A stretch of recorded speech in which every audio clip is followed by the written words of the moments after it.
Today, I want to speak from home. I am an elected leader. I am not nominated. Na watu wenye walinipigia kura ndio hawa.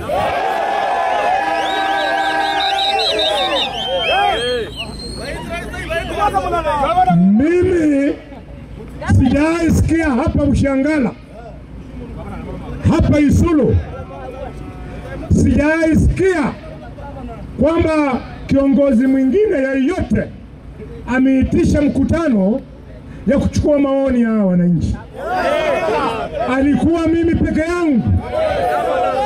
Nilipewa pesa na seneti, niliomba seneti, nikatengeneza mkutano Isulu Primary School, nikamsikiza na tukasema kwamba maneno ya kuhama kutoka kwetu hatu.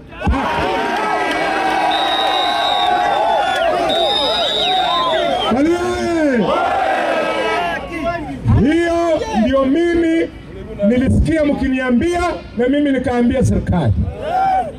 Sasa nikiangalia nyuma, MCA aliyopigiwa kura na nyinyi, MP aliyopigiwa kura na nyinyi, hawataki kutembea na mimi kwa sababu wanatafuta personal agenda yenye wao wenyewe watafaidika na watu wetu waumie. That I cannot support.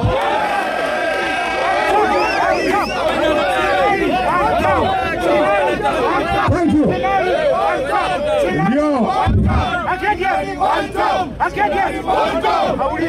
Ndio ninasimama hapa kwa heshima kubwa kwa serikali ya Kenya kwamba Mr. President sir, umeambiwa kwamba serikali yako imetafuta mwekezaji wa 60 billion anataka kuweka hapa, na umeambiwa kwamba yule mwekezaji ambaye sisi tunamjua kama Shanda Gold, yeye ameshindwa kuingia hapa kwa sababu mimi nimepinga. Mr. President, sikia vizuri.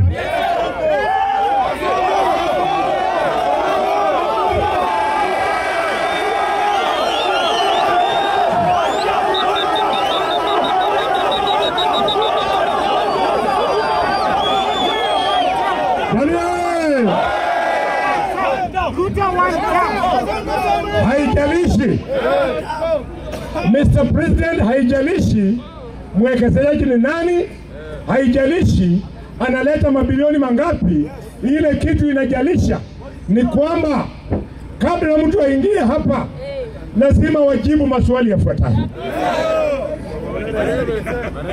Swali ya kwanza, Mr. President,